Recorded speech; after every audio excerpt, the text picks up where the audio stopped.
Minister is putting his own interest before the national interest. He has misled Parliament and he has misled the country on a matter of national security. Nothing is more serious. He is not fit to govern. For months, he has been telling the country a complete untruth, that Peter Mandelson's appointment as our ambassador was down to a failure of vetting. We now know something very simple. It wasn't the vetting process that failed. Mandelson failed the vetting. And despite that, despite it being known that his appointment would pose a risk to national security, somehow he was appointed anyway.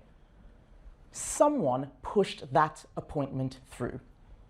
The Prime Minister is now asking us to believe that no one in government thought to tell him or his team that Mandelson had failed vetting, that the first he heard about it was on Tuesday night.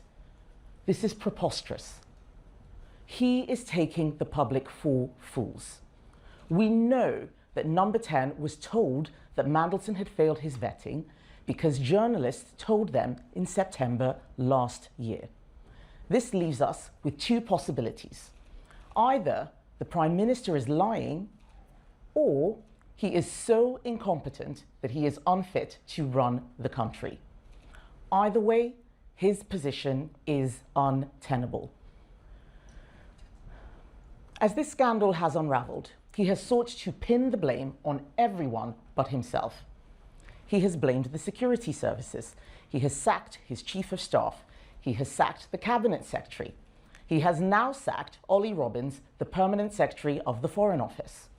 All this from a man who once said, "I will carry the can for the mistakes of any organization I lead." The reality is, he is undermining the very fabric that underpins government. He likes to present himself as a man of spotless integrity. This, remember, is a Prime Minister who spent his entire time in opposition telling people that he was whiter than white, telling the country that the rules mattered, that standards mattered, that misleading Parliament mattered. But who, once in office, has repeatedly put his own self-interest above the national interest. A man who has tried to cling on to his job, whatever the cost. He is so blinded by faith in his own righteousness that he cannot see what everyone else in the country can see. That this is a national disgrace. The buck stops with him, and the only decent response is to resign.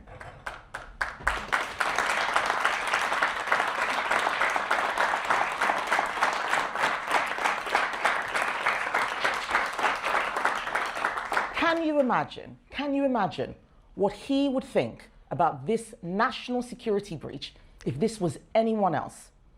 Do we really think that Keir Starmer would say, "Oh, all right then, that's fair enough"? Or do we think he would say, "It is your job to know whether or not Peter Mandelson failed his vetting. It is your job not to appoint people who pose a risk to this country to the highest roles in our diplomatic service"? He would say it is your job not to repeatedly mislead Parliament. It is my job as leader of the opposition to hold the Prime Minister to account. He cannot deny that he has recklessly misled the House. He cannot deny that this is his unforgivable failure. How could the former chief prosecutor not have asked basic questions about what went wrong in this appointment? He cannot hide behind the line, "Don't blame me, I'm just the Prime Minister." He said it himself. If you mislead Parliament, you must resign. Those were his standards in opposition. They must be his standards now.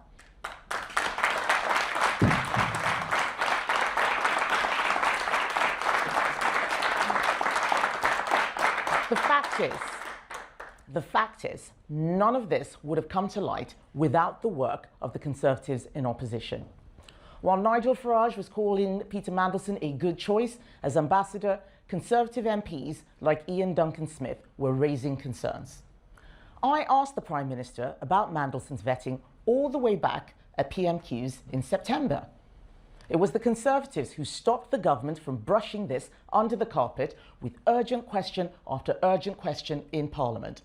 It was the Conservatives who had to drag the government through a humble address to His Majesty to get the Mandelson files to be released. It's even being reported this week that the government was considering hiding the fact that Mandelson failed the vetting from the release of the files. Every time they have come up with a new excuse, it has left us with more questions than answers. The stench of cover-up is now overwhelming. This scandal is unfolding at a time when Britain is facing serious challenges at home and abroad. The Prime Minister has just lost the head of the Foreign Office at a time of crisis in the Middle East. Britain has been exposed as militarily unprepared, and we have former Labour defence ministers pleading with the government to act on our national security. And yet we have a government distracted by its own scandal. A Prime Minister who thinks that sitting on the fence is military strategy, whose every decision makes the people of this country poorer. The drip, drip, drip of revelations is doing real damage. It damages trust in government, it damages trust in our institutions, and it damages Britain's standing abroad. Because our allies are not fools either. They can see a Prime Minister more interested in saving himself than serving the country, and people at home can see it too. Keir Starmer is now so discredited in the eyes of the nation that he cannot hope to lead Britain through any of this. The excuse that we need this man because it is a time of crisis doesn't wash. If he has lied to us about this, what else has he lied about? If he has been incompetent about managing a simple appointment, what else has he been incompetent about? If he hasn't asked questions about this, what else has he not asked questions about? Asking the country to keep this man in place to save face for the Labour Party is the wrong choice. The Prime Minister said this morning that he is furious that he was not told about the failed vetting. Let me tell him who should be furious. The countless people he has thrown under the bus to save his own skin. The ministers sent out onto the media for months to lie on his behalf. The Labour MPs who have been made to look like crooks to their constituents.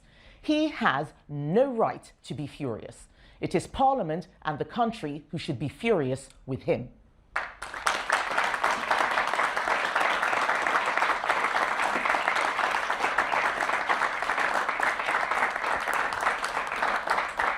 The government must now come clean. First, we know that journalists had told Number 10 in September about the failure of vetting, and Number 10 officials did not deny those claims. The Prime Minister said this morning that no one in Number 10 knew. That is simply not correct. Is the Prime Minister really saying no one in Number 10 knew? Or is he saying that they knew and didn't tell him? And if so, does this not demonstrate that Keir Starmer is not in control of his own office? Secondly, I am demanding that the government publish all documents related to the appointment of Peter Mandelson by the end of next week. There can be no more cover-up, no more excuses, no more delays. Thirdly, the country has a right to know why Peter Mandelson failed the vetting. It is immensely serious that the Prime Minister appointed someone as an ambassador who failed vetting. What dangers did he expose our country to? We have a right to know. And finally, Keir Starmer needs to take responsibility. This scandal is not ending. Every week brings another revelation, another contradiction, another excuse. He has run out of people to sack. He has run out of places to hide. He has run out of authority. The buck stops with him. His position is untenable, and he must go.